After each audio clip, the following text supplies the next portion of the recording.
This presentation is about the Greater Nottingham Strategic Plan Growth Options Consultation, which will take place this summer between the 6th of July and the 14th of September 2020. The presentation will cover what is a strategic local plan, what vision does the plan set out for Greater Nottingham, what are the possible strategies for development and growth in the area, and it provides an overview of the consultation topics. So, first of all, what is a strategic local plan and why prepare one? The government's National Planning Policy Framework requires that local plans contain strategic policies and that these set out an overall strategy for the pattern and scale of development required in the area. Strategic policy should also make sufficient provision for housing, including affordable housing development, employment, retail, leisure and other commercial development, for infrastructure and community facilities, including health, education and cultural facilities, and also to take account of the conservation and enhancement of natural, built and historic environments, and to take account of climate change mitigation and adaptation. The Greater Nottingham Strategic Plan is being jointly prepared by the councils of Broxtowe, Gedling, Nottingham City and Rushcliffe, as can be seen on this plan. The plan also shows the key arterial routes that run through the area, including the road and rail networks, and also the proposed route of HS2.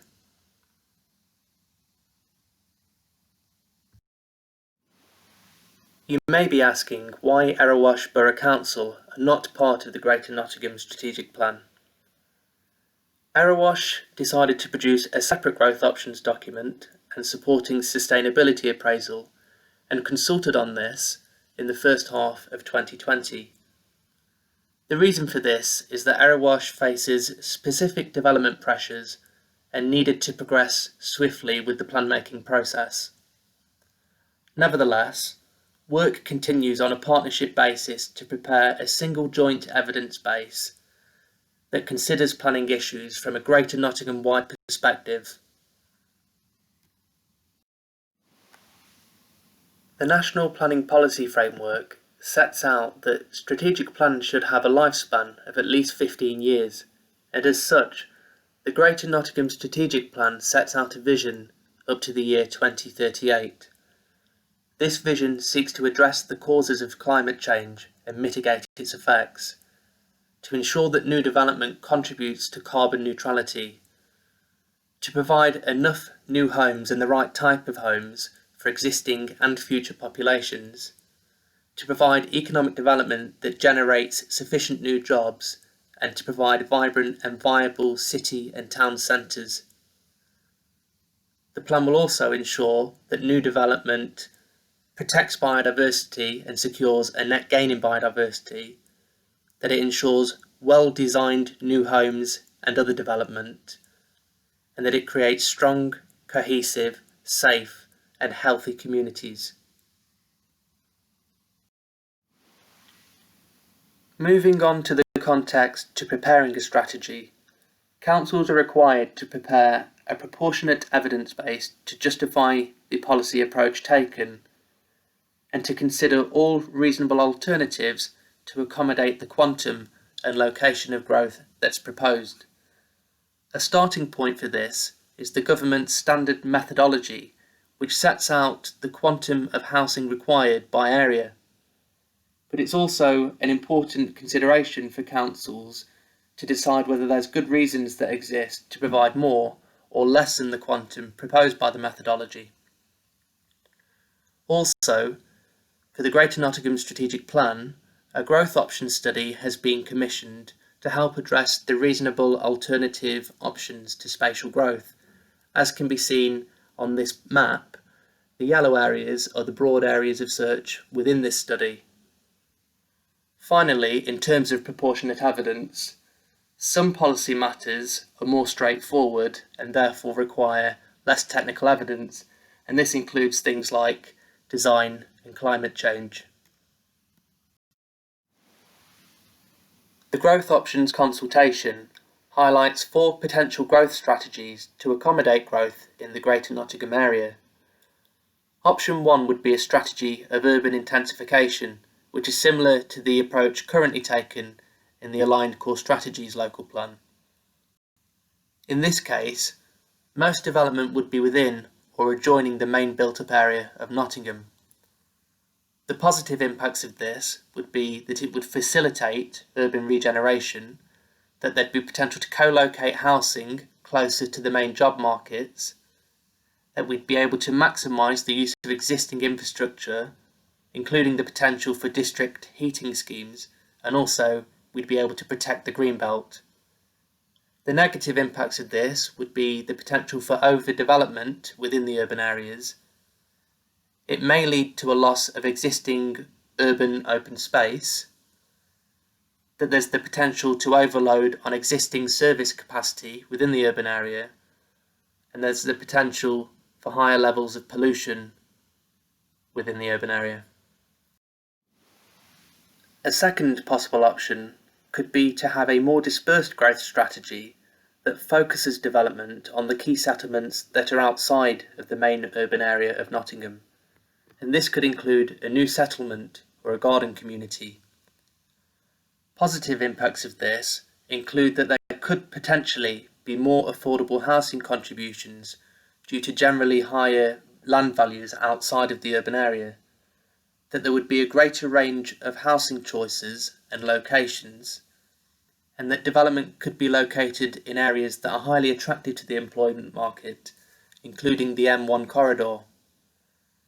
Negative impacts of this include that there would inevitably be a higher loss of greenbelt land, that there would be increased congestion and increased longer distance commuting, increased pollution, but also, if we were to take a garden community approach, that there are long development timescales to securing this kind of development. The third potential option could be a green and blue infrastructure-led growth strategy, whereby priority would be given to development that enhances or enables the provision of new green and blue infrastructure assets. The positive impacts of this would be the benefits to people's health and well-being through living in proximity to such assets, the greater potential to create new biodiversity sites and to incorporate adaptation to climate change. It also would be likely that such development would be more acceptable to existing communities, and such development may help to mitigate against flood risk through better catchment-wide flood risk management. The negative impacts of this approach would be the potential harm to existing wildlife sites from visitor pressure, but also that strategic river corridors are already in areas of high flood risk, and more vulnerable types of development should be avoided. A fourth and final potential option would be a transport-led growth strategy, whereby development would be focused on locations which either are or are capable of being highly accessible by multiple modes of transport. The positive impacts of this would be the potential for public transport improvements, but also potentially the greater use of public transport and therefore less reliance on the private car. However, the negative impacts would be that this would require significant levels of investment in the Nottingham Express Transit and the need to prioritise developer contributions towards this. It could also lead to more development pressure along the M1 and A52 corridors, and also could result in the loss of greenbelt between the more sensitive gap between Nottingham and Derby. Inevitably, the final preferred strategy for growth could be one of these options, but it could be a mix of them. Some policy matters, such as incorporating climate change and carbon neutrality, are likely to feature in the policies irrespective. But we also must ensure that the policies reflect existing commitments, such as HS2. The final growth strategy will be influenced by the scale of development that's required. So, for example, a lower growth strategy may be accommodated more easily adjacent to the main built-up area, whereas a higher growth strategy may be achieved through a standalone new settlement, but that would need its own infrastructure requirements.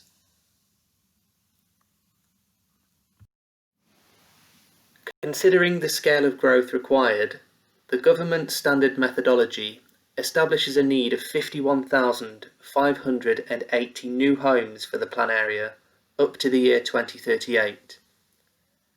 Although this need could be met by the existing housing supply, including sites with planning permission, sites already allocated in local plans, or sites identified in each authority's SHLA, these sites may not necessarily be in the right place for strategic levels of growth.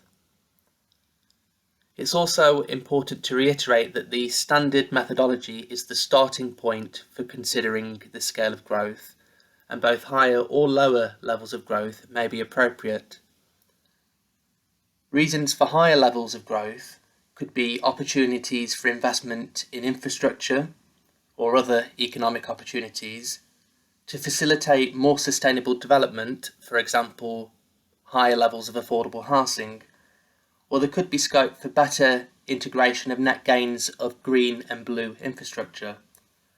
Reasons for lower levels of growth are primarily that overriding environmental constraints, such as flood risk, may exist. As previously touched on, the Growth Options Study appraises broad locations for growth against a range of sustainability criteria. The study then classifies search areas as having high, some, or low potential for strategic growth of approximately 1,000 homes. It also provides a high-level analysis of specific sites. However, allocations will be subject to further detailed assessment and consultation following this growth options consultation. The study does inform the growth options document, therefore it should be read alongside this consultation. In addition to consulting on possible growth options and the scale of growth required, the consultation also seeks views on a range of policy areas. Firstly, the document contains a chapter on green and blue infrastructure assets, GBI, and the natural environment. Greater Nottingham has a diverse network of these kinds of assets, and there's an opportunity to enhance assets such as river and canal corridors, Greenwood Community Forest, and the urban fringe. Questions included in the consultation are: have we identified all the relevant GBI strategic assets? How can development enhance and protect GBI, nature conservation assets, and the wider ecological network? And how can developments achieve net gains in biodiversity? Secondly, the consultation includes a chapter on Greenbelt, which is a long-standing planning tool that aims to protect undeveloped land from development. A particular challenge here is that areas between Nottingham and Derby and to the north of the urban area of Nottingham perform particularly strongly against the statutory purposes of Greenbelt. Consultation questions include: should the principle of the Nottingham-Derby Greenbelt be maintained? What other factors are important alongside Greenbelt in determining appropriate locations for growth? And what improvements to environmental quality and accessibility should we consider, and how could these be achieved? Thirdly, the consultation includes a chapter on employment and economic development, an area that's vital to provide new jobs to support the new homes planned for, and also to support regional aspirations to create a high value added economy. Consultation questions include: how much new office space and employment land should be provided, and where should it be located? How can we encourage a knowledge-based economic base? What should our key regeneration priorities be? Which are our most important employment locations, and how can we support rural diversification? Fourthly, the consultation includes a chapter on living in Greater Nottingham, which considers the housing needs of different groups of people. Consultation questions include: what approach should we take to affordable housing? What role should the plan have in influencing the mix of housing size, types and tenure in new development? How should we address the needs of people with particular housing needs, for example, the elderly, disabled and students? And what approach should we take to accommodating the housing and travel needs of gypsies, travellers and travelling show people? Fifthly, the consultation includes a chapter on supporting the city centre and local centres that contain the retail and community facilities that are used by residents. The particular challenge here is to respond to the long-term changes in retail habits that may now have been exacerbated by the economic impact of coronavirus. Consultation questions include: does the current network and hierarchy of centres remain appropriate?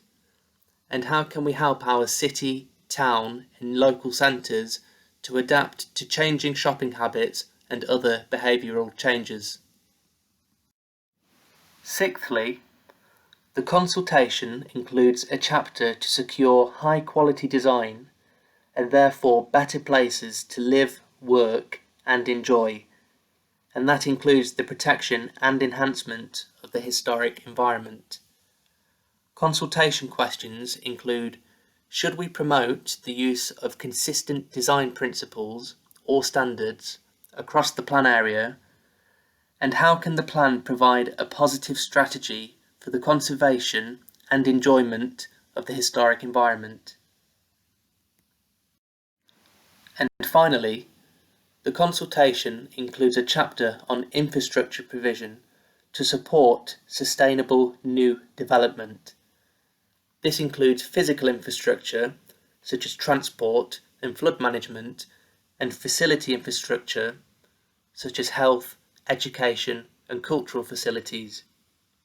We also need to take account of national infrastructure projects, such as HS2.